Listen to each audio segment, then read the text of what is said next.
Estamos de regreso en Punto y Contrapunto. En octubre pasado se registró un enfrentamiento entre civiles armados y elementos del ejército. Enfrentamiento que dejó 14 civiles y un militar muertos en Tepochica, municipio de Iguala. Según información ofrecida por fuentes oficiales, los civiles son parte de un grupo que pertenecía a Guerreros Unidos. ¿Por qué la Sedena decidió reservar información sobre este caso? Veamos el contexto. La información sobre el enfrentamiento entre civiles armados y militares ocurrido el pasado 15 de octubre en Tepochica, Guerrero, fue clasificada con carácter de reservado por 5 años o cuando se extingan las causas que dieron origen a su clasificación. Esto luego de que se solicitara a la Secretaría de la Defensa Nacional conocer el expediente y o cualquier documento sobre los hechos ocurridos donde murieron 14 civiles y un militar fallecido. La Sedena argumentó que dar a conocer la información requerida pondría en riesgo la Procuración de Justicia. Según el reporte ofrecido por el Ejército en octubre, un convoy de civiles armados disparó a personal militar que respondió al ataque. El militar fallecido se desempeñaba como tirador y su función principal era proteger a sus compañeros, señaló la Sedena en un comunicado. Los 14 civiles muertos fueron identificados como integrantes de una célula separada del grupo delictivo Guerreros Unidos. La Sedena narró que a las 4:45 de la tarde, personal militar adscrito a la 35 zona militar circulaba por Tepochica cuando se encontró con civiles a bordo de 3 camionetas, desde donde atacaron con 13 armas largas, 6 armas cortas, una granada de mano y diversas municiones y cargadores. Amnistía Internacional pidió a las autoridades realizar una investigación pronta, independiente e imparcial para determinar si las fuerzas de seguridad hicieron uso legal de la fuerza letal, mientras que la Comisión Nacional de Derechos Humanos inició un expediente y solicitó a las autoridades correspondientes la investigación pronta y exhaustiva del caso. Punto y contrapunto.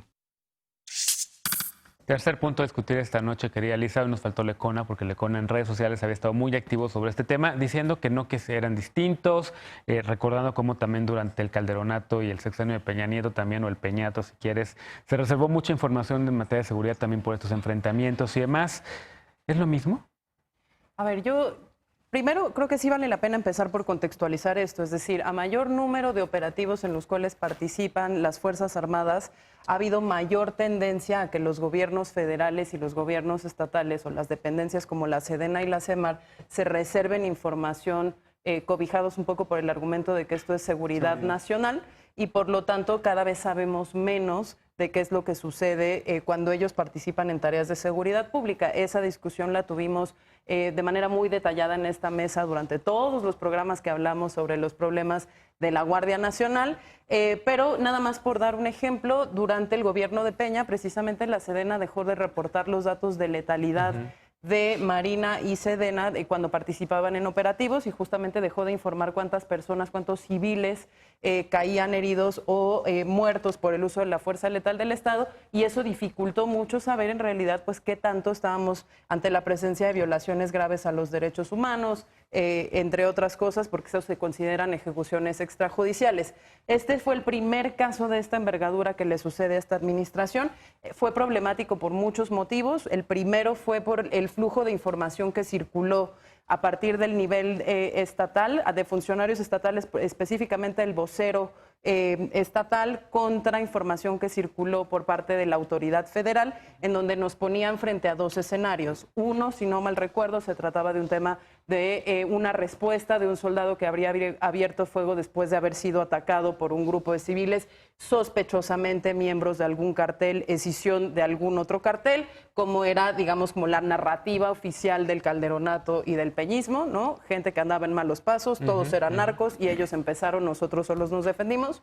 Y por el otro lado, que había habido en realidad una especie como de patrullaje con algún tipo de vigilancia sobre algún área geográfica, propiedad, a partir de la cual sí se detona un enfrentamiento, que es la segunda información que circula a partir de la autoridad estatal y sobre la cual precisamente es la CNDH la que pide clarificación. Es decir, necesitamos una investigación sólida que lo que nos haga primero es clarificar los hechos para saber si estos civiles muertos en realidad estaban digamos, atacando desde el crimen organizado a las fuerzas federales o si se trataba en realidad pues de otro enfrentamiento de estos innecesarios que se desatan en donde se reconstruyen las escenas del crimen, como vimos ya en muchas otras masacres en los gobiernos anteriores. Ahora, a partir de ahí, es importante decir que la información, sabemos, se reserva porque hay una solicitud de un ciudadano o ciudadana que pide saber específicamente, ¿no?, qué pasó, quiénes son los responsables y en qué va este tema de la investigación sobre estos hechos y que a esa solicitud de información, que además hay que celebrar porque es una de las partes de la consolidación democrática del acceso de los ciudadanos a la información, la transparencia y la rendición de cuentas, es que la Sedena contesta diciendo no te puedo dar esa información está reservada porque configura parte de una carpeta de investigación abierta. Ahí creo que lo primero que hay que decir es que hay, si bien yo no comparto con el hecho de que se clasifique la información a priori, hay una diferencia entre reservar por causas de seguridad nacional y reservar porque es una investigación en curso. Las investigaciones en curso deben ser de información reservada porque ya vimos lo que pasa si no. Cuando filtraron las famosas imágenes del hijo del Chapo en este operativo fallido de Culiacán, una de las cosas que se decía ahí es que hay violentadas partes del debido proceso, que incluso si lo mantienen en cautiverio lo van a dejar salir, porque quién está filtrando esta información y estas imágenes. Dicho eso, no se salva de la crítica el hecho de haber reservado esta información, porque, digamos, la única causa, y que Martín me corrija si estoy mal, porque él es el abogado, que desclasificaría esta información es que se concluyera la investigación, que se cerrara esa investigación que hoy está abierta. ¿Y qué vemos en casos como este? Y Ayotzinapa es el mejor botón de muestra.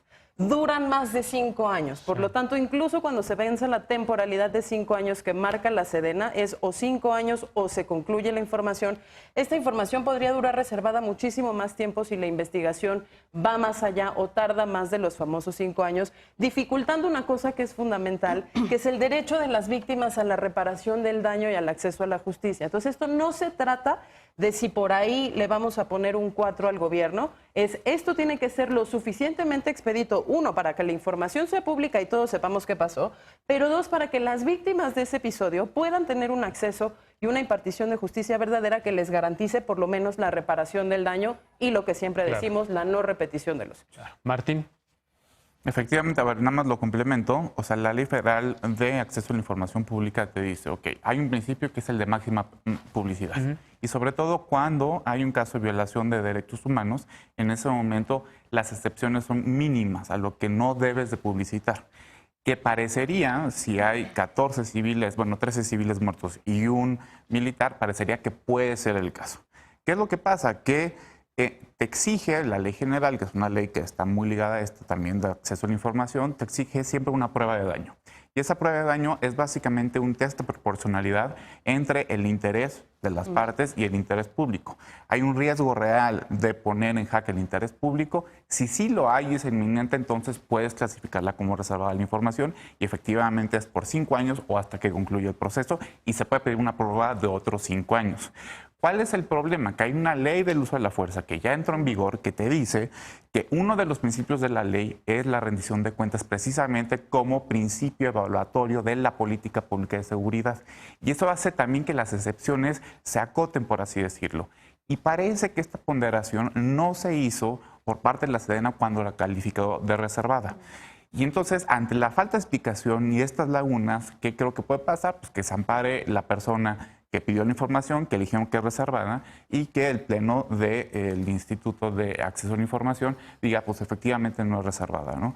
El problema es que nos vamos a tardar mucho en saber qué pasó, que yo creo que hay cosas que sí podemos conocer sin violentar el debido proceso y que son de las únicas herramientas que tenemos la información pública. No, efectivamente, ¿qué fue lo que pasó? O sea, si, las dos narrativas, ¿cuál es la verdad?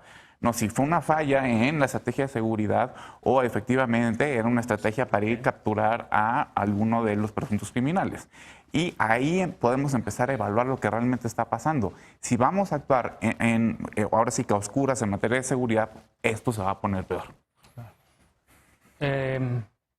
¿Cómo te llamas? Eder Guevara. No, te iba a decir Encinas porque estoy acostumbrado, pero bueno. Eder Guevara. A ver, yo coincido con el análisis que hace Elisa. Me llama mucho la atención que lo hayan reservado específicamente para 5 años, apelando al debido proceso cuando no hay certidumbre de que en 5 años se vaya a resolver. Creo que la exigencia de transparencia, más que sobre el caso específico que efectivamente puede violentar el debido proceso, tendría que ser respecto a si ya se está investigando, qué instancia se está haciendo cargo de la investigación de este caso y por supuesto que es necesario conocer qué sucedió en este operativo y qué es lo que llevó a que hubiera tantos muertos en este caso, porque el plan de paz y seguridad lo que plantea es eso, que tiene que haber reparación del daño, que ya no son las masacres la estrategia fundamental, las masacres no tienen cabida en esta estrategia de paz y seguridad. Ayer el propio presidente insistió en que ni la tortura ni las masacres son parte y serán toleradas en el gobierno federal. Y en ese sentido, entonces, pues sí valdría la pena que dijeran si ya se empezó la investigación, quién la está llevando a cabo y si tienen un estimado de tiempo, aunque es muy complicado establecer los tiempos y los plazos para saber qué es lo que sucedió ahí. Creo que la exigencia de transparencia tendría que ser en ese sentido, el saber eso no violenta el debido proceso, mucho menos la seguridad nacional y al contrario,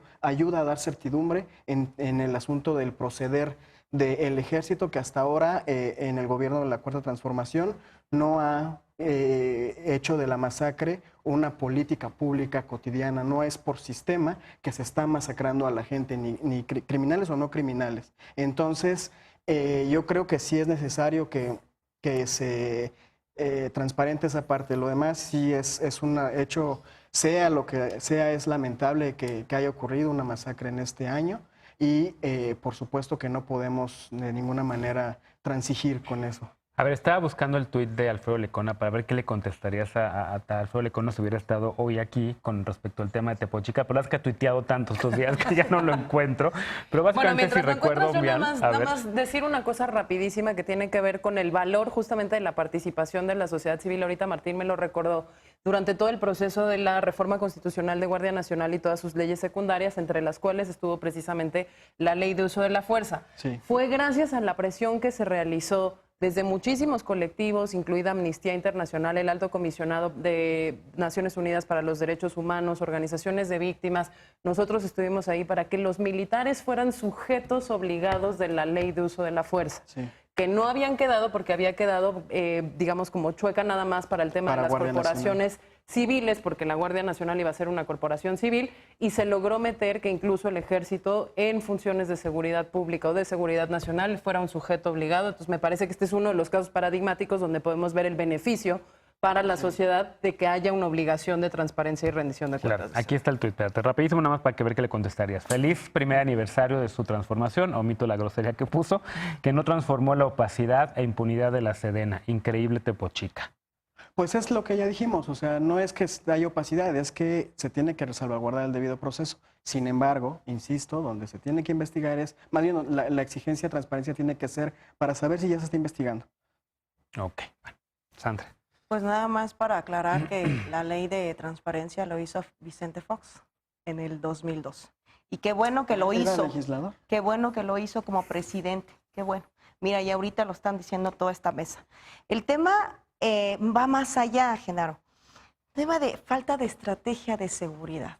Todo octubre fue lleno de precisamente este tipo de sucesos. Empezamos cuando los normalistas empezaron a secuestrar a los camioneros, ¿no? Con camiones y choferes. Esa fue la primera. La segunda fue esta de Tepochica y la tercera fue el Culacanazo. O sea, la estrategia de abrazos y no balazos no funciona. Estamos viendo también que la de Fuchi Guacala tampoco funciona, ¿no?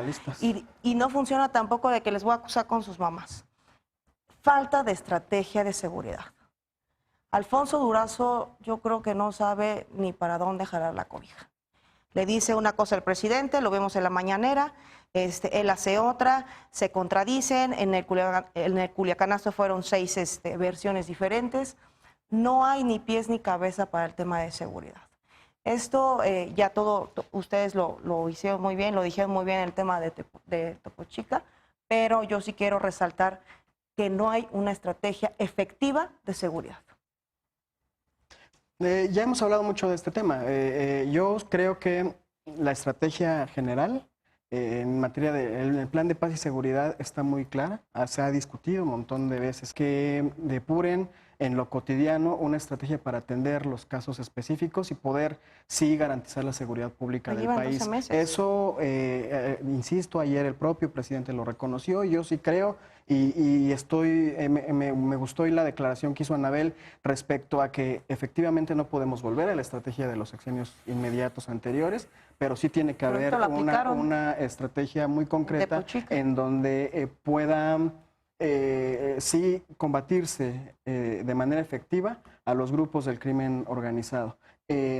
También algo que habrá que discutir más específicamente, pero sí creo que el presidente decía, el ejército mexicano, cuando ha cometido masacres, cuando ha violentado los derechos humanos de manera sistemática, es decir, que de manera cotidiana lo hacen, es por instrucciones civiles del presidente, de los gobernadores o incluso de los presidentes municipales. Esa política se terminó. Eso hay que reconocerlo. Esa estrategia de combate a los grupos del crimen organizado o a ¿qué la les pasó ciudadanía ahorita? se terminó. Ahora necesitamos una estrategia específica en donde sí pueda haber más efectividad en casos como este. Supongamos que esta versión de que fue una emboscada es real. Bueno, ¿cómo se les combate de manera más eficaz? Bueno. Ahí yo lo único que agregaría es que... Pero rapidísimo porque nos tenemos que ir. Sí, la intervención militar sigue en incumplimiento de todos los criterios de las sentencias de la Corte Interamericana de Derechos Humanos. No es subsidiaria, no es fiscalizada, no es complementaria, no es controlada y por lo tanto este tipo de episodios van a seguir sucediendo hasta que no se nos presente lo que ustedes mismos aprobaron, todos los partidos y todos los congresos locales, que es el famoso quinto transitorio de la Ley de Guardia Nacional, que quiere decir que ustedes en 5 años tienen que retirar al ejército y a la Marina de las Así calles es. y hoy en día no sabemos cómo le van a hacer ni cuándo van a empezar. Bueno, pues mañana continuaremos con el balance del primer año de gobierno del presidente López Obrador.